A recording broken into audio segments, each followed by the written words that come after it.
പാലക്കാട് തൃശൂർ ദേശീയപാതയിൽ കാർ യാത്രക്കാരെ തട്ടിക്കൊണ്ടുപോയ സംഭവത്തിൽ 3 പേർ കൂടി പിടിയിൽ.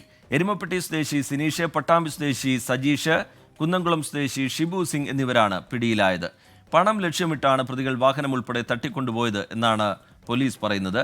നിഖിൽ പ്രമേഷ് പാലക്കാട്ട് നിന്ന് വിവരങ്ങളുമായി ചേരുന്നുണ്ട്. നിഖിൽ, പട്ടാപ്പകൽ സിനിമാ സ്റ്റൈലിൽ ഒരാളെ കാർ തടഞ്ഞു നിർത്തി മറ്റൊരു കാറിൽ കയറ്റിക്കൊണ്ടുപോവുക, അതിൻ്റെ ദൃശ്യങ്ങളൊക്കെ നേരത്തെ പുറത്തു വന്നിരുന്നു. ഈ പ്രതികളിലേക്ക് പോലീസ് എത്തിയത് എങ്ങനെയാണ്? കൂടുതൽ പേർ പിടിയിലായ സാഹചര്യം പോലീസ് വിശദീകരിക്കുന്നത് എങ്ങനെ? നിഖിൽ.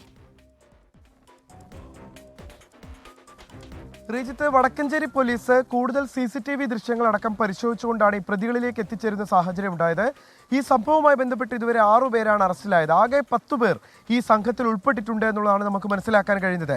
ഇവർ ഈ കാറിൽ, കിയ കാറിൽ പണമുണ്ട് എന്ന് കരുതി, വലിയ രീതിയിൽ പണം കൊണ്ടുവരുന്നുണ്ട് എന്ന് കരുതി ഈ കാറിനെ പിന്തുടർന്ന് 3 സംഘങ്ങളാണ് ഉണ്ടായിരുന്നത്. 3 ഇന്നോവ കാറിലുള്ള സംഘങ്ങൾ. അവർ ഈ കിയ കാറിനെ പിന്തുടരുകയും കിയ കാറിലുണ്ടായിരുന്ന യാത്രക്കാരനെ മറ്റൊരു വാഹനത്തിൽ കയറ്റി കൊണ്ടുപോവുകയും ഒക്കെ ആയിരുന്നു. എന്തായാലും ഈ സംഭവവുമായി ബന്ധപ്പെട്ട് ഇപ്പോൾ 6 പേർ പിടിയിലായിരിക്കുന്നു. 10 പേര് അടങ്ങുന്ന സംഘമാണ് ഇവർ എന്നുള്ളതാണ് മനസ്സിലാക്കുന്നത്. സംഘത്തിലെ മറ്റു പേർക്കായിട്ടുള്ള അന്വേഷണം ഇതിനോടകം തന്നെ പോലീസ് ഊർജിതമാക്കിയിട്ടുണ്ട്. കഴിഞ്ഞ 14-നാണ് സിനിമാ സ്റ്റൈലിൽ പട്ടാപ്പകൽ നടുറോട്ടിൽ വെച്ച് ഇത്തരത്തിൽ വാഹനം തടഞ്ഞ ഒരാളെ തട്ടിക്കൊണ്ടുപോകുന്ന സാഹചര്യം ഉണ്ടായത്. കാറിൽ പണമില്ല എന്ന് മനസ്സിലായതിന് പിന്നാലെ കാർ യാത്രികരായ എറണാകുളം സ്വദേശി മുഹമ്മദ് റിയാസ്, സുഹൃത്ത് ഷംസാദ് എന്നിവരെ ആക്രമിക്കുകയും ഇവരുടെ പണം അടങ്ങിയ പേഴ്സും മൊബൈൽ ഫോണും കവർച്ച ചെയ്ത് ഇവരെ തൃശ്ശൂരിൽ ഇറക്കി വിടുകയുമായിരുന്നു.